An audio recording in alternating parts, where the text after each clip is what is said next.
images in the water off the east coast of Florida, you will see this man attacked by a shark. And America Strong tonight, every night here, we get story ideas from so many of you at home in hometowns across this country. Well, tonight, the idea came from my own hometown. We'll dive into, and we promise you'll be cheering along with that whole community tonight. From ABC News World Headquarters in New York, this is World News Tonight with David Muir. Good evening, and we begin tonight here with breaking news involving President Trump and the Jeffrey Epstein files. Tonight, the Wall Street Journal is now reporting that Attorney General Pam Bondi and her deputy Todd Blanche told President Trump back in May that his name appears in the Epstein files multiple times. Last week, when pressed by ABC's Catherine Faulders, the president denied that the Attorney General told him his name was in the files. The Attorney General reportedly recommending to the president at the time to not release any more files, and the president reportedly deferred to the Justice Department.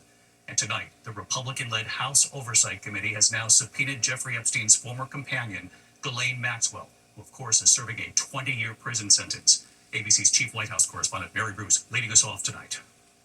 Tonight, the Wall Street Journal reporting that Attorney General Pam Bondi and her deputy Todd Blanche informed President Trump in May that his name appears multiple times in the Epstein files. They reportedly told Trump they did not plan to release the files, saying they contain child pornography and personal information about the victims. According to the Journal, the president said he would defer to their decision.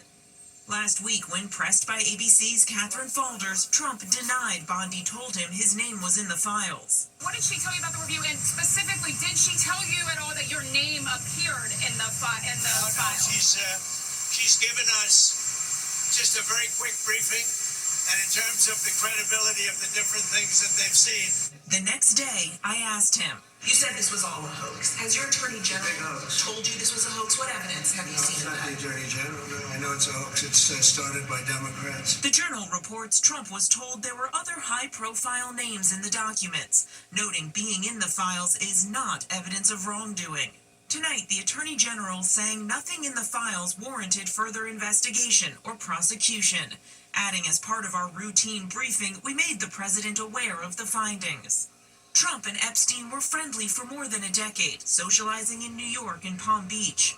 Epstein was asked about their relationship in a 2010 deposition in a civil suit. Have you ever had a personal relationship with Donald Trump?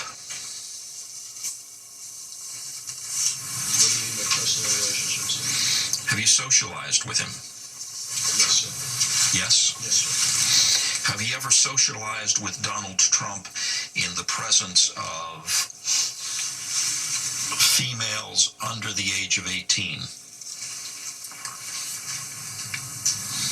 Though I'd like to answer that question, at least today, I'm going to have to assert my 5th, 6th, and 14th Amendment rights, sir. When Epstein was arrested in 2019, Trump said they'd had a falling out and hadn't spoken in 15 years. During the campaign, some of the president's top supporters, including his current FBI director, Kash Patel, and Patel's deputy, Dan Bongino, spread ominous conspiracy theories about the Epstein case. Vice President J.D. Vance called for the release of Epstein's so-called client list.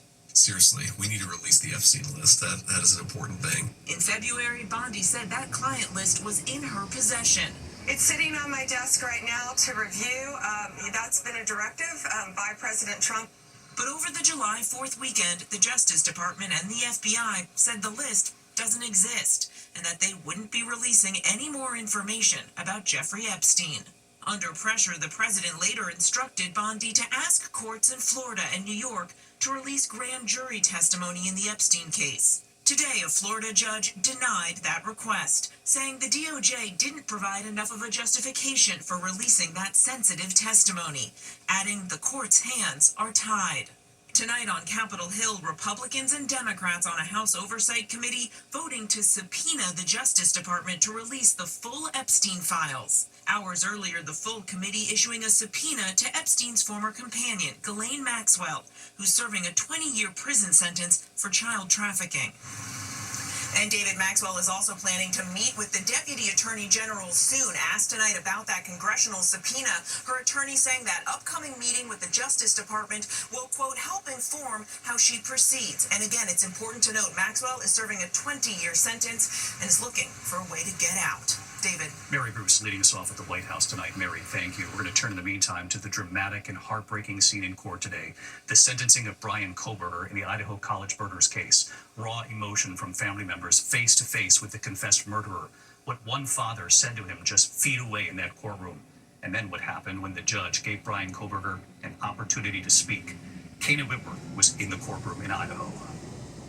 On this final judgment day, convicted killer Bryan Kohberger forced to face the families of his victims and a survivor of his vicious attack, killing 4 college students near the University of Idaho.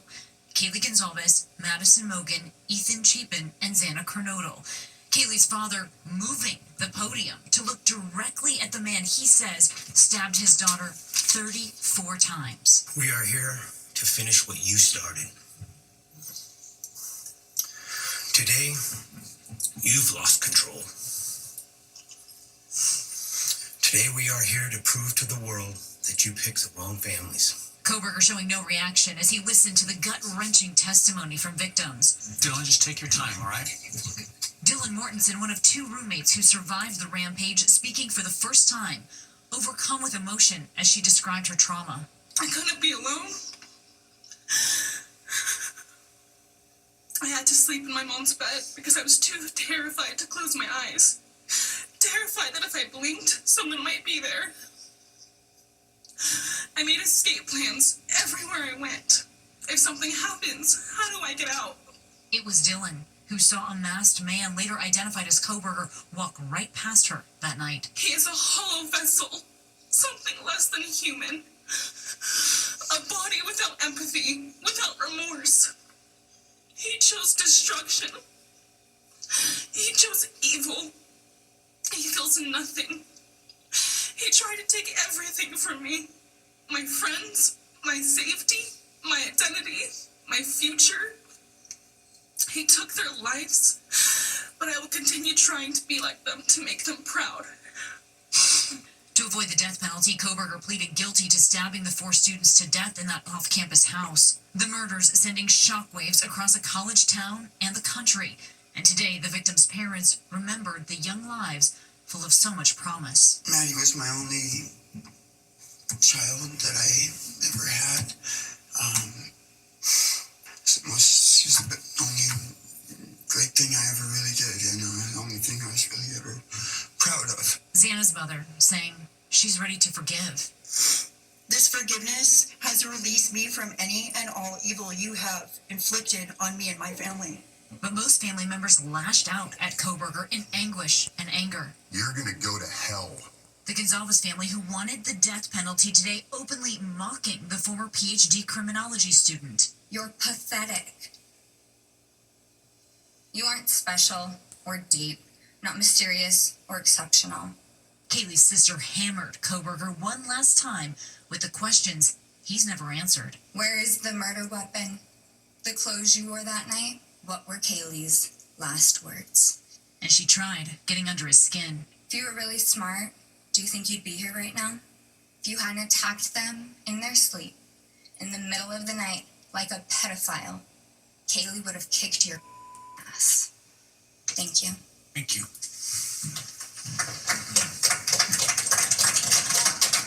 Prosecutors then asking for 4 life sentences without parole, showing that final photo taken just 12 hours before the murders. Crying heard in the courtroom. All right, Mr. Kohberger, you have an opportunity to make a statement if you wish to. I take it you are declining. I respectfully decline. Kohberger declined to speak or reveal a motive before the judge gave him life behind bars with these blistering parting words. A faceless coward reached the tranquility of 6 beautiful young people and senselessly slaughtered them. 4 of them. The person that slithered through that sliding glass door at 1122 King Road now stands before the world and this court unmasked. No parent should ever have to bury their child. In my view, the time has now come to end Mr. Kohberger's 15 minutes of fame. Outside the courthouse, the Gonzalez family ready to move forward. I made eye contact with him and he was enraged. He was just enraged. So, mission accomplished. We can move on now. We said what we needed to say. And David, I'm told by authorities that in the coming weeks and months, as documents are unsealed, we could learn more about the forensic evidence found inside that house, as well as who Kohberger might have initially been after that night. A lot more to uncover here, David. Kana Whitworth tonight. Kana, thank you. We turn now to the extreme heat. Nearly 140 million Americans on alert right now from Dallas to Chicago to New York City. Life-threatening heat in Chicago. It feels like 103. Tomorrow, even warmer. New York City could soon feel like 105.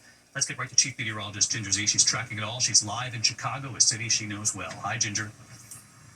Yes, hey there, David. So yes, I know it well, and it rarely gets this hot. So we felt like 103 at peak today. It'll be even hotter tomorrow. Heat advisories go all over the map, but you can see tomorrow's extreme heat warning right down the Mississippi River from Paducah to Baton Rouge and New Orleans. The feels like there could be as high as 115. But we'll slide this east because an excessive heat watch is now up for Philadelphia. And look at the number for New York City on Friday itself, 104, 105 for Baltimore. We are going to break this heat up a bit. It's going to come with a cold front. Here it'll break up on Friday, but that cold front making damaging wind and even tornado warnings from Nebraska up to Wisconsin, David. Ginger Zee with us again tonight. Ginger, thanks as always. In the meantime, next tonight, the disturbing video showing a police officer accused of punching a black driver in the face during a traffic stop. Tonight, the sheriff in that community now calling this incident ugly. Lindsay Davis tonight interviewing the driver. And here's our Chief Justice correspondent, Pierre Thomas. A warning now.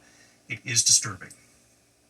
Tonight, the Jacksonville sheriff acknowledging that this video showing his deputy smashing a car window and punching the driver in the face is ugly. Show me your hands. Yet another incident raising questions about excessive force and race and policing. 22-year-old William McNeil Jr. today appearing with his parents and attorneys discussed what happened on February 19th during a routine traffic stop. Police claiming that he didn't have his headlights on in inclement weather, that he wasn't wearing a seatbelt. Allegations that McNeil disputes. There's no rain. It doesn't matter. You're still required to have headlights on. Can you call your supervisor? Can you call your supervisor? All right, go for it. Exit the vehicle now. Exit the vehicle. McNeil, who remains calm despite the powerful punch and does not fight back, is pulled out of his car as the officer delivers another punch. Officers demanding he show his hands. Court records show that McNeil pleaded guilty to resisting arrest without violence and driving with a suspended license. Police claim that he reached for a knife on the floor of his car. The body camera footage released by the police does not show McNeil reaching for a knife. McNeil speaking with our Lindsay Davis just moments ago in an interview airing on Prime. What went through your mind at that moment when the deputy broke your window and punches you in the face as you sit in the car? I was surprised. I was scared. I grew up being told that officers protect us, but that wasn't the case. The officer who smashed the window and punched McNeil has been stripped of law enforcement duties pending an internal review. David. All right, Pierre Thomas in Washington. Pierre, thank you. You can see more of Lindsay's interview with the driver of that car on ABC News Live Prime later tonight. We turn now to the alarming discovery in New York City, a suspect accused of allegedly leaving 5 homemade bombs across the city of Manhattan. Federal authorities say Michael Gann made at least 7 devices, stashing some of them on rooftops in Soho. He allegedly tossed one of those devices right onto the subway tracks along the Williamsburg Bridge. The FBI tonight saying he had one of the devices on him when he was arrested. There's no word tonight on a motive. Tonight, there's late word of a police ambush in Lorain, Ohio, outside Cleveland. The images coming in now. Authorities say a heavily armed gunman opening fire on 2 officers in their patrol vehicles. A 3rd officer was wounded, responding to their call for help. Authorities say the suspect was laying in wait. The gunman was shot and killed in an exchange of gunfire. 2 officers are in critical condition at this hour. When we come back tonight, startling images this evening. You'll see the moment a shark attacks here in the east. Also, what we've learned tonight, the heartbreaking discovery after that student went missing. Her parents had pleaded for help. And a driver barreling right into a church. What police are now saying about this moment. Right after the break. Tonight, authorities say they have found the body of a missing grad student in La Crosse, Wisconsin. Elliot Hines' body was pulled from the Mississippi River. Reported missing Sunday after leaving a bar. Police say they are awaiting autopsy results. Her mother tonight thanking volunteers who helped. An out-of-control car crashing into a church in Fayetteville, North Carolina. The car careening across the parking lot, smashing right through the front door. Police say the car was stolen. The driver and passenger trying to escape police. The driver has been arrested. When we come back here tonight, the alarming video you'll see at the moment a diver is attacked by a shark here in the East. And America Strong tonight, the idea that came in from my hometown. To the Index, alarming video tonight showing a diver bitten on the arm while surrounded by sharks off Jupiter Beach, Florida. The diver in the center of the screen there says he was bitten on the arm by a lemon shark after removing a fishing net stuck on its head. That diver receiving 40 stitches. When we come back here tonight, every night, we get so many ideas from all of you at home for America Strong. Well, tonight, the idea comes in from my own hometown. Finally tonight here, we go for a swim. 32,000 strokes, 16 miles, 9 hours straight. She's America Strong, and she's also a little close to home. Every night here, we hear from so many of you at home, hometowns across this country, with ideas for America Strong. In the last 24 hours, we heard from many of you in my own hometown. Tonight here, the story of a young swimmer, Rachel DeWitt, and what she's now done to help raise awareness for America's lakes, to keep them pristine and to preserve them, including the one closest to her heart, Skaneateles Lake. Rachel learned to swim in the lake. She was on the Skaneateles High School varsity swim team. It's even a town tradition, jumping into the lake with your cap and gown on graduation. Rachel then earning degrees in environmental science and marine biodiversity, now working for the nonprofit Ocean Conservancy. Rachel came up with an idea, how to raise money for the Skaneateles Lake Association, working to keep the water clean here and to bring awareness to America's lakes. Challenging herself to swim the entire length of Skaneateles Lake, 16 miles. For more than a year, training for the longest swim of her life, her parents right there with her as she practiced in the morning. Her dad, Bob, following Rachel in the boat. Her mom, Terry, part of the team of kayakers guiding her. Just this week, Rachel was ready. At sunrise, starting at the concrete seawall next to the village pier, she was off. Along the way, so many from the community cheering her on. Children waving to her. 10 miles in, the campers at Lourdes Camp. Cheering 6 miles to go. And after 9 hours and about 32,000 strokes, Rachel did it. And right here tonight, hi, David. Rachel on why she did it. This lake really made me who I am and made me care about water conservation. I hope that folks find a little bit of inspiration from my swim. Congratulations, Rachel. 16 miles, 9 hours. The rest of us are exhausted for what you've done to bring attention to America's lakes. Good night.